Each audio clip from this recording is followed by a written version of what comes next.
Hello friends, in my previous video you are able to see question number 6b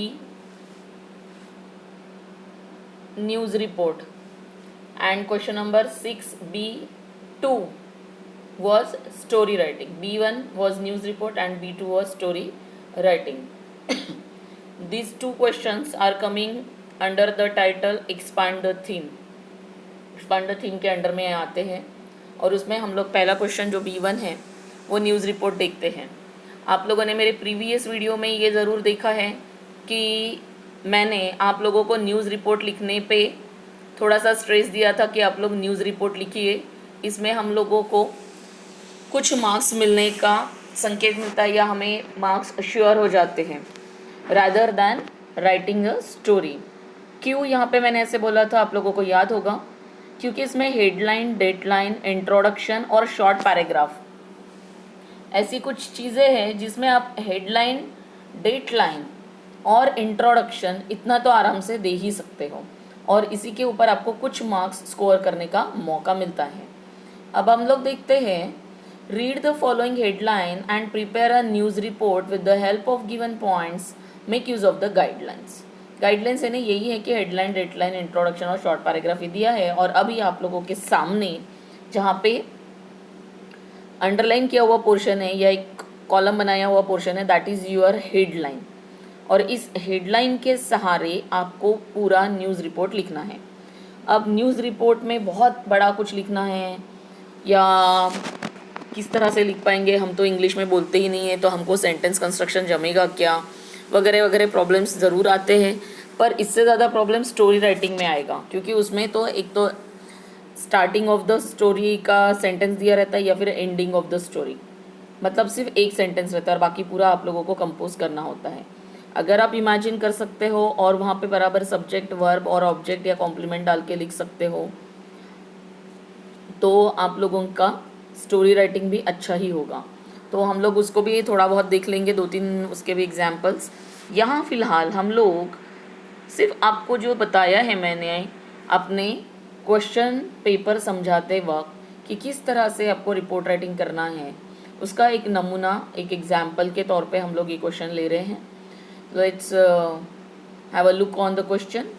so you have to write down the news report on the given question. What is the question? Government announces closure of all educational establishments across India till April 31.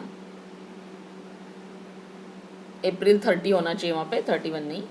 तो government announces closure of all educational establishment across India till April 30। ये आप लोगों की headline है। अब आपको इसके ऊपर न्यूज़ लिखनी है या न्यूज़ रिपोर्ट लिखना है। तो हेडलाइन क्या क्या लिखना है आपको? हेडलाइन होनी चाहिए आपके रिपोर्ट को, डेट लाइन होनी चाहिए यानी डेट लिखनी है, इंट्रोडक्टरी पैराग्राफ होना चाहिए एक इंट्रोडक्शन के लिए कि ये क्या न्यूज़ में बताया गया है, और एक शॉर्ट पैराग्राफ होता है उसके बाद। तो हम लोग स्टार्टिंग में देखते हैं, यहाँ पे थोड़ा सा गड़बड़ ये हुआ है कि ये आंसर करके मैंने ऐसा पैराग्राफ जैसा दिख रहा है वो एक्चुअली, तो पैराग्राफ जैसा नहीं बनाना है आपको, उसका टाइटल देना है, तो बीचों बीच लिखना है आपको, ठीक है। Government announced closure of all educational establishment across India till April 30। अब आप देख रहे हो कि ऊपर जो कुछ भी है सेम टू सेम मैंने यहाँ पे क्या लिया है, हेडलाइन ली है। कोई चेंज करने की ज़रूरत नहीं है, आप जैसा हेडलाइन दिया हुआ है वही हेडलाइन लेकर आप चल सकते हो। इसके बाद में पैराग्राफ बनाना है, ये पहला पैराग्राफ होगा। मैंने बताया आपको ये टाइटल है, थोड़ा यहाँ पे गड़बड़ है, नेक्स्ट क्वेश्चन में आपको समझ में आ जाएगा। ये हो गया हमारा हेडलाइन। हेडलाइन लिख दी हमने, हेडलाइन के ऊपर जो मार्क्स स्कीम मैंने बताई थी, मार्क्स स्कीम के अनुसार उस अनुसार आपको मार्क्स मिल जाएंगे। अब हम लोगों ने डेटलाइन भी लिख दी है, 1 अप्रैल 2021 को इस तरह की न्यूज़ जो है वो अनाउंस्ड हुई थी और अब आप उस न्यूज़ का रिपोर्ट दे रहे हो, यानी वो जो न्यूज़ है ये पास्ट टेंस में चली जाएगी। आपको पूरा पास्ट टेंस में बताना है कि ऐसा ऐसा हुआ था, गवर्नमेंट ने ऐसा डिसाइड किया था, इसका कारण ये था, ओके। तो इस तरह से आपको बोलना है, लिखना है। सेंट्रल गवर्नमेंट, अब देखो कितना सिंपल है, यहाँ पे लिखा है कि गवर्नमेंट अनाउंस क्लोजर, है ना, आपके क्वेश्चन में लिखा है ना गवर्नमेंट अनाउंस क्लोजर, तो मैंने क्या किया सिर्फ उसको, गवर्नमेंट कौन सी, तो सेंट्रल गवर्नमेंट डिसाइड करती है, तो हमने सेंट्रल एक ऐड कर दिया, तो पैराग्राफ बनाया, डेट डाली, उसके बाद में डैश देकर हमारा जो इंट्रोडक्टरी पैराग्राफ बोलते हैं, जिसे इंट्रोडक्शन बोलते हैं, हम लोग वो लिख रहे हैं। Central government announced closure of all educational establishments across India till April 30 due to covid pandemic. बस मैंने क्या किया, ड्यू टू यानी बिकॉज ऑफ, आप लोग ड्यू भी लिख सकते हैं वहाँ पे, ड्यू टू यानी ही बिकॉज ऑफ, तो बिकॉज ऑफ यानी क्योंकि, कारण की, तो same due two is also giving you the same meaning.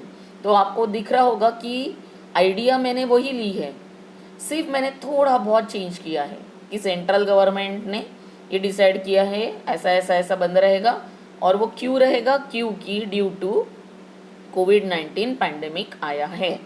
ठीक है, फुल स्टॉप दे दिया, एक इंट्रोडक्टरी पैराग्राफ खत्म हुआ। मैंने सिर्फ 3-4 वर्ड्स उसमें ऐड किया और वो पैराग्राफ का रूप दे दिया, क्योंकि हमारा जो टाइटल दिया हुआ है रिपोर्ट का वो काफ़ी बड़ा है।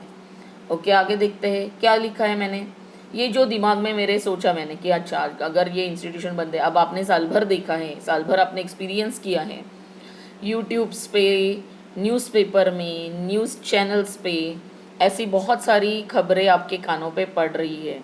अगर थोड़ी देर तक भी इंग्लिश चैनल खोल के देखते हो या सुनते हो तो अभी आपके कान में कुछ ना कुछ तो पड़ा ही होगा। तो उसके बारे में सोचना है कि क्या है, कोरोना वायरस डिसीज़ आया हुआ है, उसके बाद में उससे लोगों को इन्फेक्शन हुआ है, वो नया वायरस है, उसके बाद में वो कॉन्टेजियस है, फैलता है, छूत जैसा है, फिर बहुत फास्ट फैलता है, पूरे देश में भी फैला हुआ है, आप पूरे वर्ल्ड में भी फैला हुआ लिख सकते हो, और इसलिए गवर्नमेंट ने डिसाइड किया है कि वो इंस्टीट्यूशन को बंद करेंगे। मैंने जानबूझ के इसको बहुत छोटा सा लिखा है, देखिए डेट लाइन आपको मिल गई, हेडलाइन आपको मिल गई, इंट्रोडक्टरी पैराग्राफ आपको मिल गया, और एक शॉर्ट पैराग्राफ भी हमने ले लिया, तो you will get the marks here. तो क्या लिखा है मैंने, बहुत ज़्यादा नहीं खींचा है, कोरोना वायरस डिसीज कोविड-19, ये तो आप आराम से लिख सकते हो स्पेलिंग्स वगैरह, is an infectious disease cause by a newly discovered corona virus. ये एक इन्फेक्शन जैसा डिसीज़ है जो फैलता है, और ये डिस्कवर्ड हुआ है कि इसका नाम कोरोना वायरस है। This disease is contagious disease, ये डिसीज छूने से फैलता है, यानी संपर्क में आने से फैलता है, नॉट छूने से, संपर्क में आने से।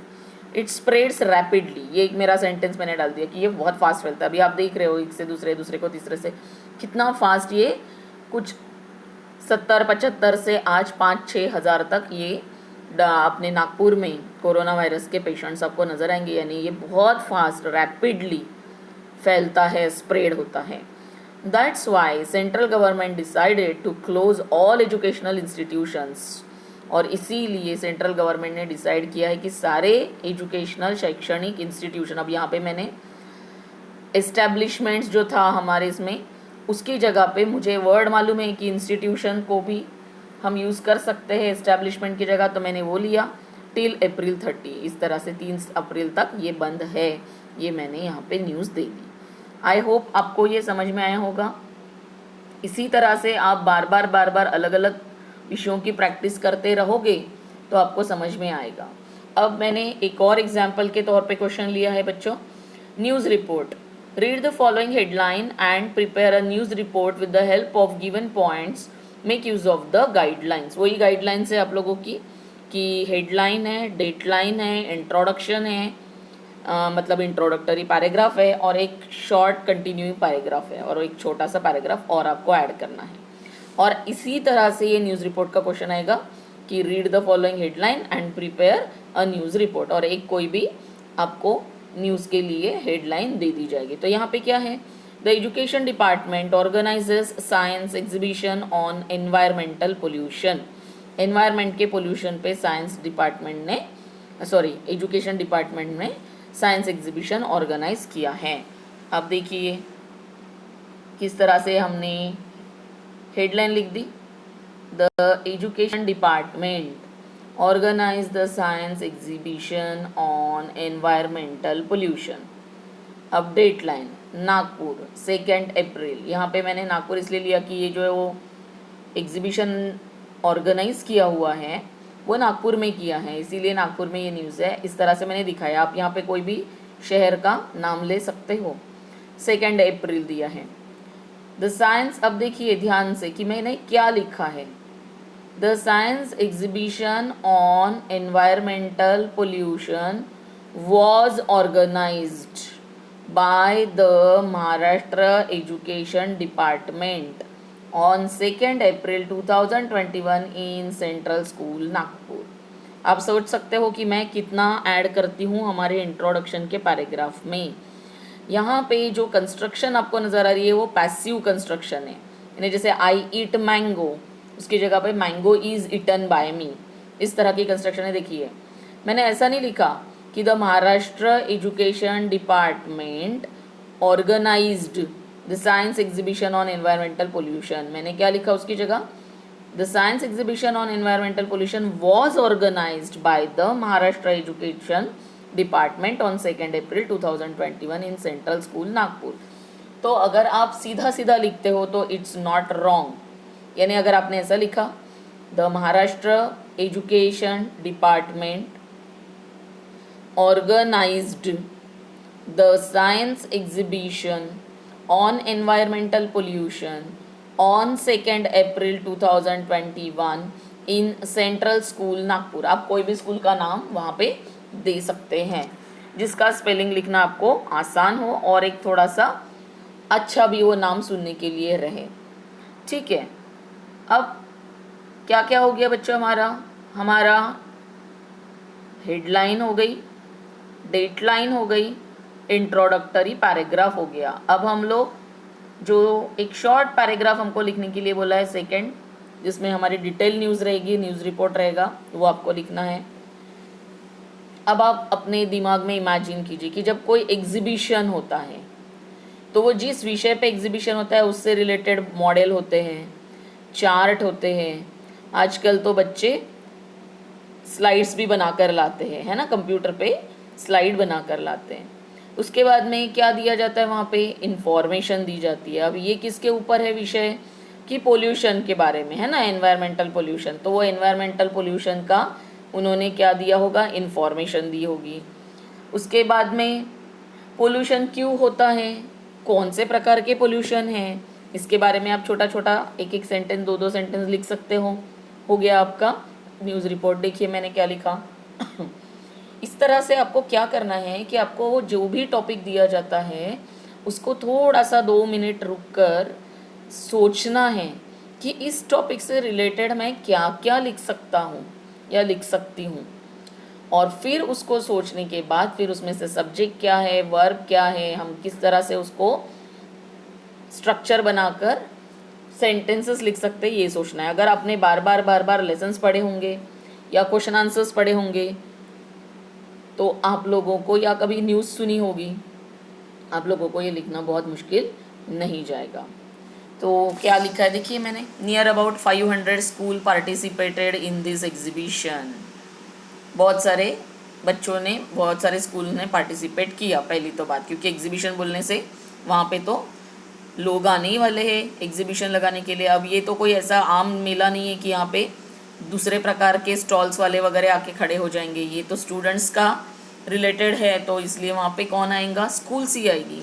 तो near about 500 schools participated in this exhibition. अब ये नियर अबाउट एक वर्ड डाल दिया कि लगभग।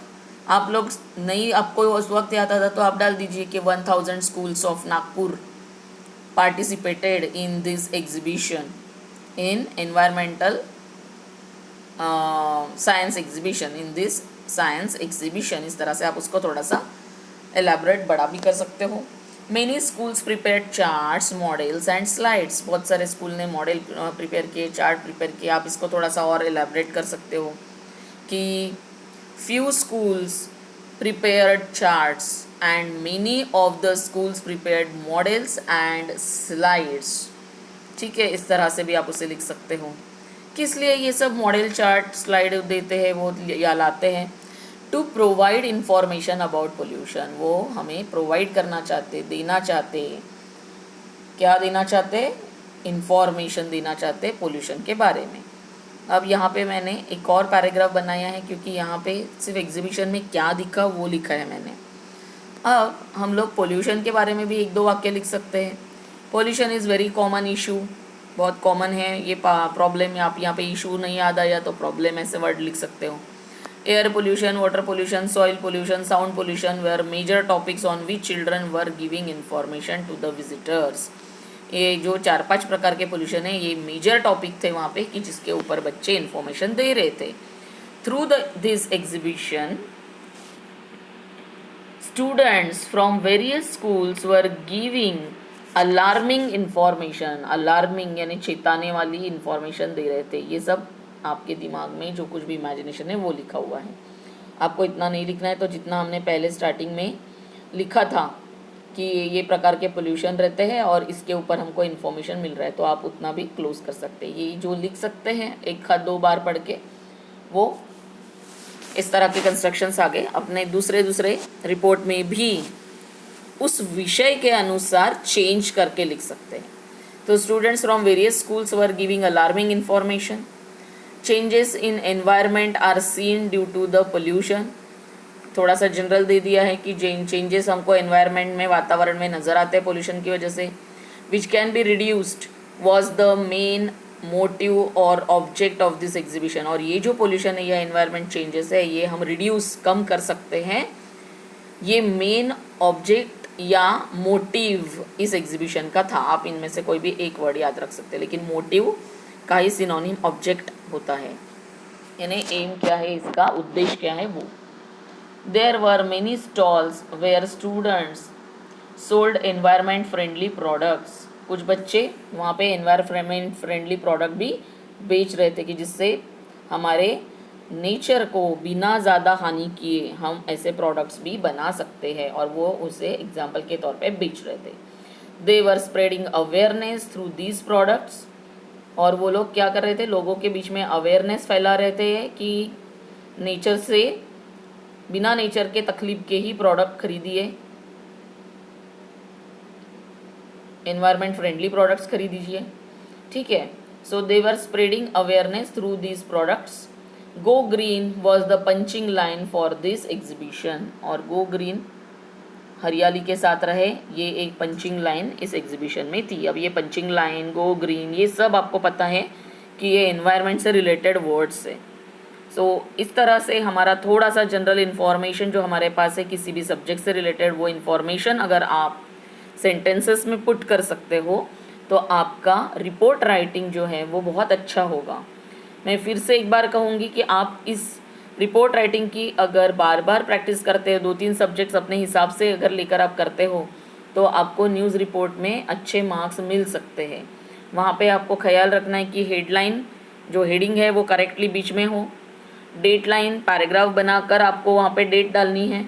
फिर इंट्रोडक्टरी पैराग्राफ में जो आपको हेडलाइन दी गई है उसी की हेल्प लेकर थोड़े बहुत ज़्यादा थोड़े वर्ड्स डालकर उसे इंट्रोडक्टरी पैराग्राफ बना दीजिए। और उस विषय पे अगर आपके पास कुछ जनरल जानकारी है, इन्फॉर्मेशन है, तो आप उस इन्फॉर्मेशन को सेंटेंसेस में ढालकर अपनी इन्फॉर्मेशन दे सकते हैं। Okay, so I hope this question will also give you good marks, so go for it, practice it daily।